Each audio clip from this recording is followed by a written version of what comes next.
Now, let me take you back to last Christmas. Before I dive into this, if this story resonates with you, please consider liking and subscribing, but only if you genuinely want to be part of this journey. Christmas morning, 2024. I'm sitting in my parents' living room in Toronto, watching my older sister Vanessa tear through pristine white wrapping paper. Inside? Keys. Car keys. To a brand new Audi Q5, parked in the driveway with a massive red bow on top. $47,000 worth of German engineering, just sitting there like it was nothing. My mom's filming the whole thing on her phone, tears in her eyes. "We're so proud of you, sweetheart. You've worked so hard." My dad's got his arm around Vanessa, beaming like she just won an Olympic gold medal. Vanessa's jumping up and down, screaming, hugging them both. It's a whole production. Then my mom turns to me. "Oh, Madison, we didn't forget about you." She hands me an envelope. Not wrapped, just a plain white envelope with my name scribbled on it. Inside? A $50 gift card to Chapters, the bookstore. "We know you love reading," my mom says, already turning back to take more photos of Vanessa with her new car. "Thought you could treat yourself to something nice." $50. Vanessa got a $47,000 vehicle, and I got $50 to a bookstore. I should mention something here. I'm 26 years old. I work as a registered nurse at Toronto General Hospital. I do 12-hour shifts in the emergency department. I've been living in a cramped one-bedroom apartment in Scarborough because that's all I can afford on a nurse's salary while paying off student loans. I take the TTC to work every single day, even in January when it's -20 outside. Vanessa? She's 29. She works in marketing for her husband's family business. She lives in a house in Rosedale that her in-laws bought for them. She drives well. She used to drive a BMW. Now she's got an Audi too, apparently. This isn't new, by the way. This pattern. Vanessa has always been the golden child. Always. When we were kids, she got the bigger bedroom. She got dance lessons, piano lessons, art classes. I got told we couldn't afford extracurriculars for both of us. When she went to university, my parents paid for everything. Tuition, residence, even gave her an allowance. When I went to nursing school, they gave me $2,000 total and told me to apply for loans. "Vanessa's doing business," my dad had said back then. "She needs to focus on her studies without worrying about money. Nursing is more practical. You'll get a job right away and can pay off loans quickly." I did get a job right away. I also got $60,000 in debt. But this Christmas gift thing? This was a new low. Even for them. I looked at that $50 gift card and something just broke inside me. Not in a dramatic way. Quietly. Like a thread snapping. "Thanks," I said. My voice sounded hollow even to my own ears. Nobody noticed. They were all outside now, taking pictures of Vanessa posing with her new car. The neighbors were coming out to look. It was a whole spectacle. I left, just walked out. Took the bus home to my apartment in Scarborough. Spent Christmas Day alone, eating leftover Thai food and watching Netflix. My phone buzzed a few times, my mom sending photos of Vanessa's car to the family group chat. Nobody asked where I went. That was December 25th. On January 3rd, I got a phone call that changed everything. I was at work, just finishing up a night shift. 7 in the morning, dead on my feet, desperately needing coffee. My phone rang unknown number. I almost didn't answer. "Is this Madison Thornton?"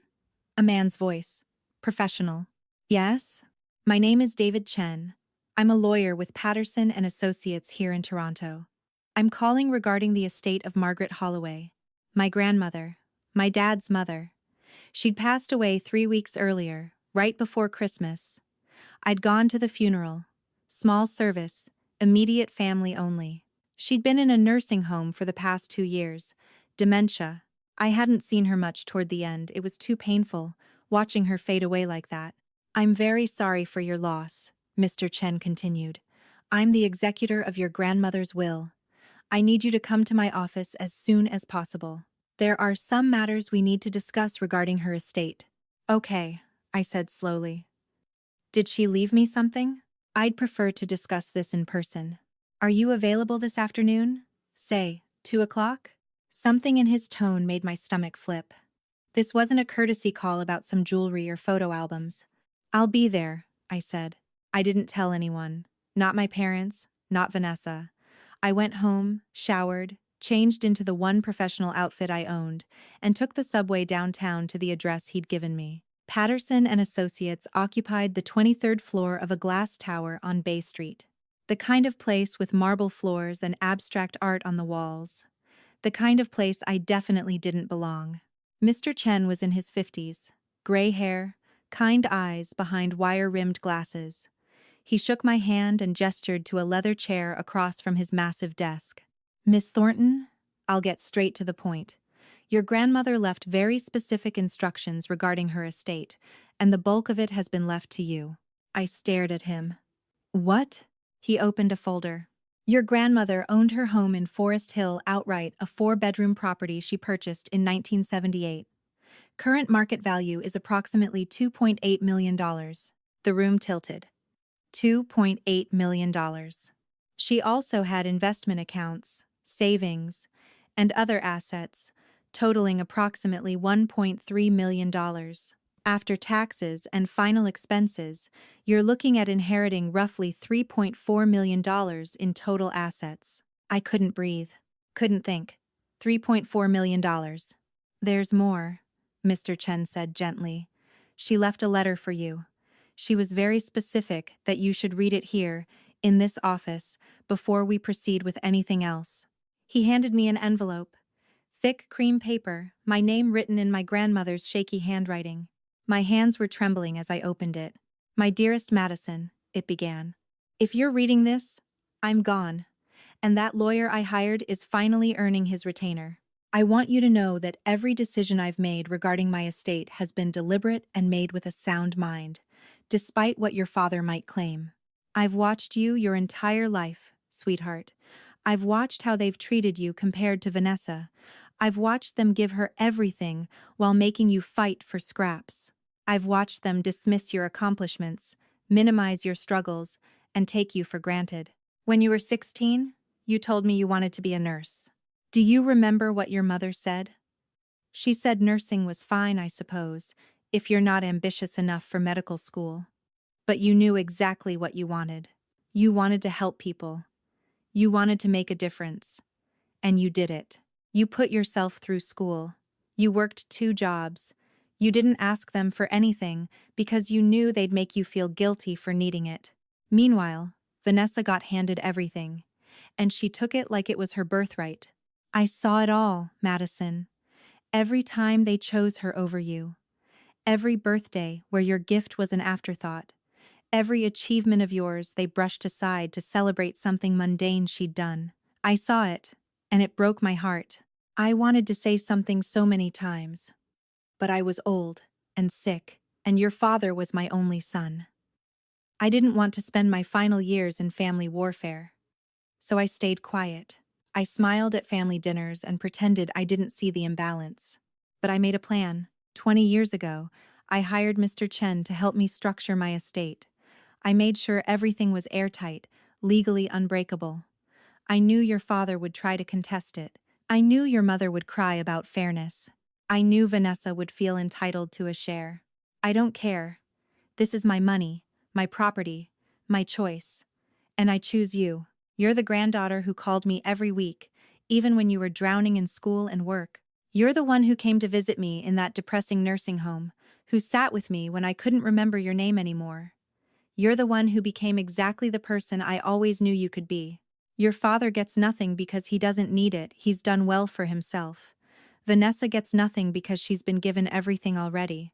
You get everything because you've been given nothing, and you still became extraordinary. Use this money wisely, sweetheart.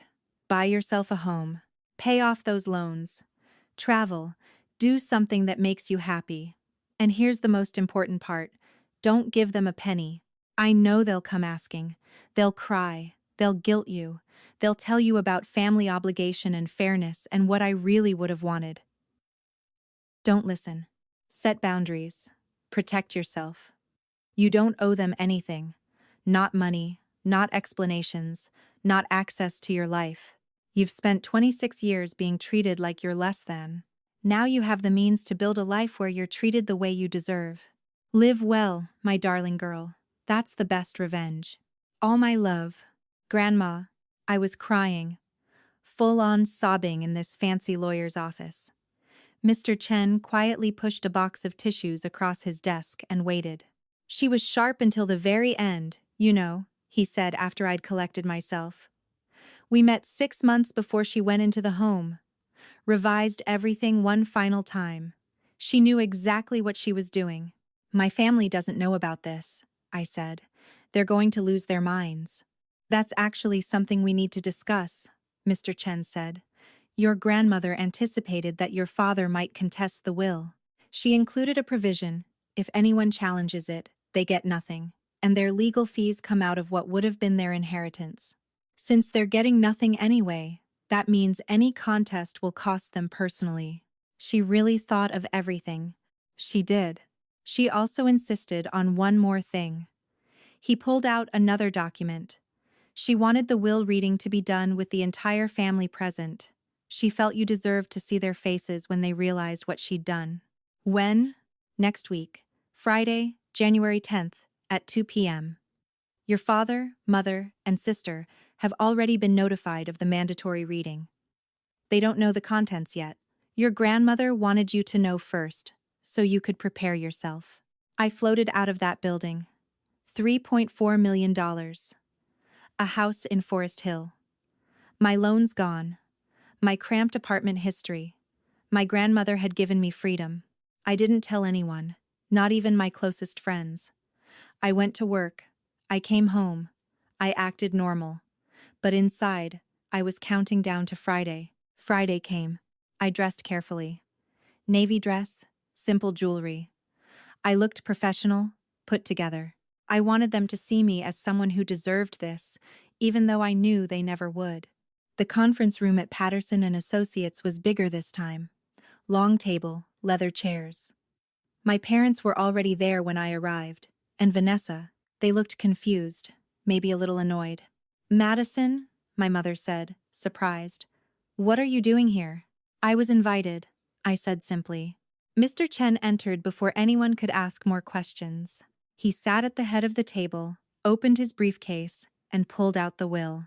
Thank you all for coming, he said. We're here for the reading of Margaret Holloway's last will and testament. What followed was maybe the most satisfying 10 minutes of my entire life.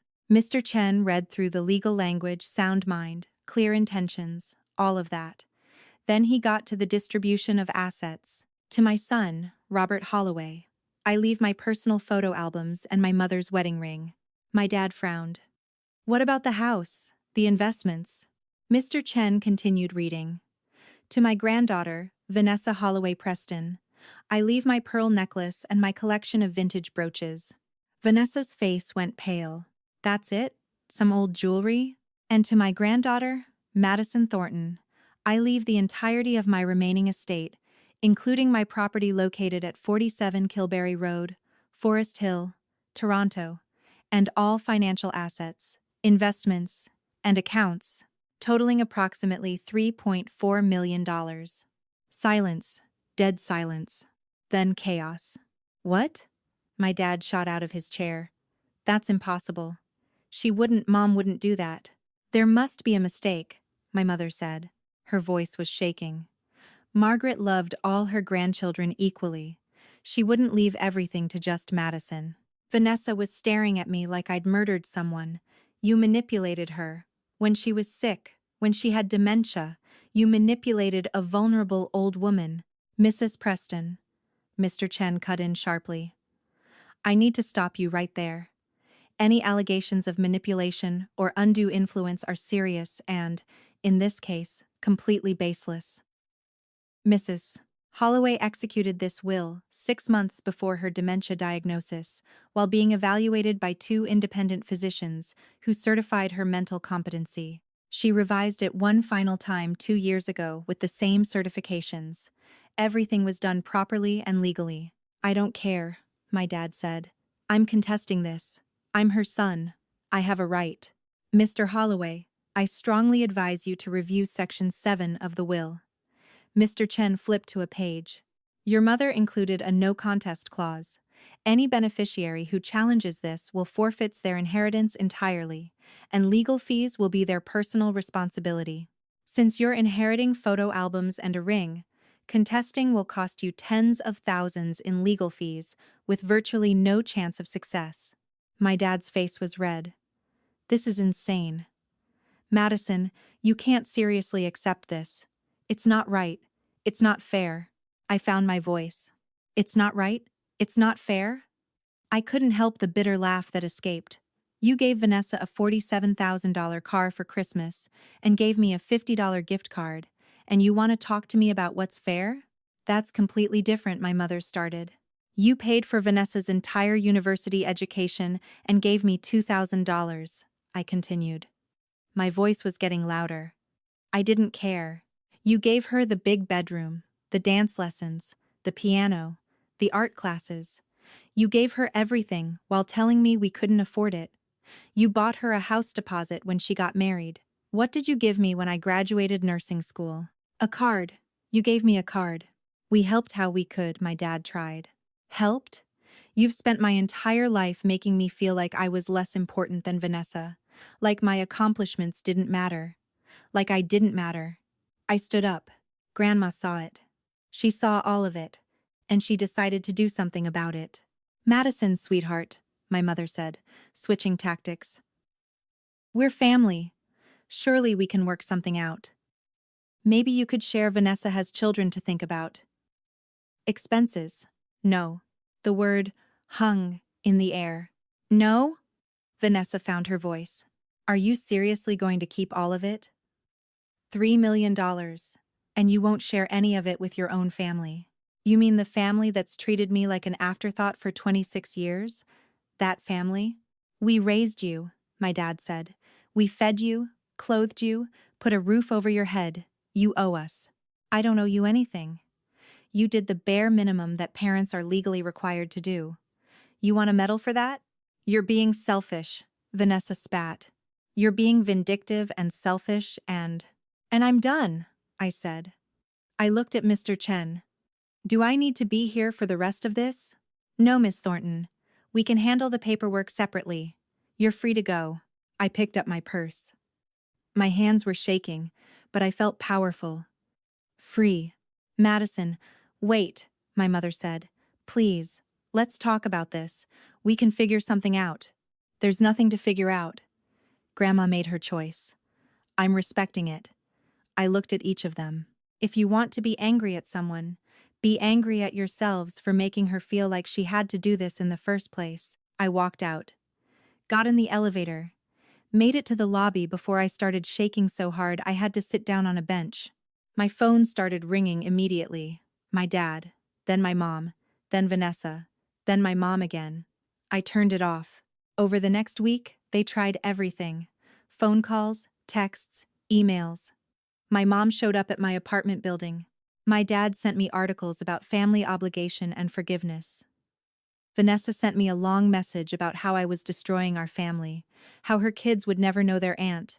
How could I be so cruel? I blocked all of them. My extended family started reaching out too.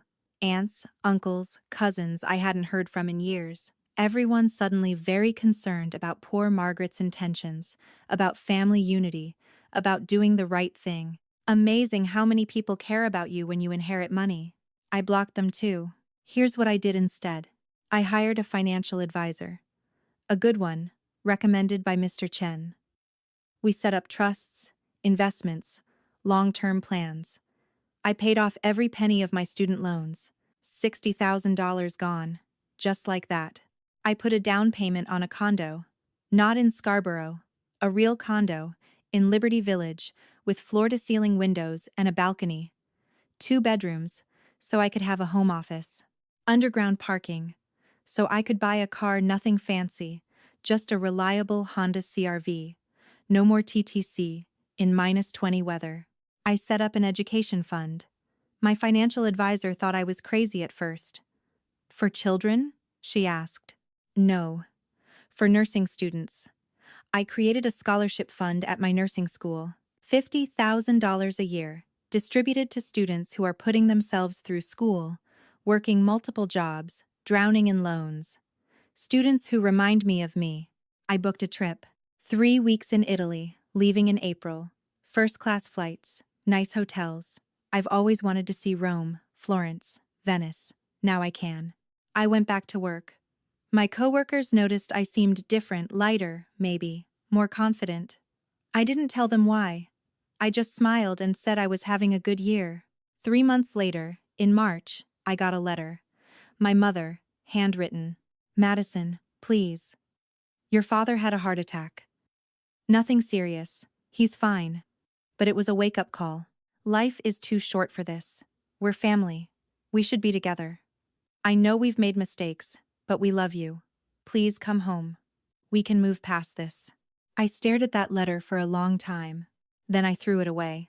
Because here's what I learned from my grandmother's letter, from this whole experience.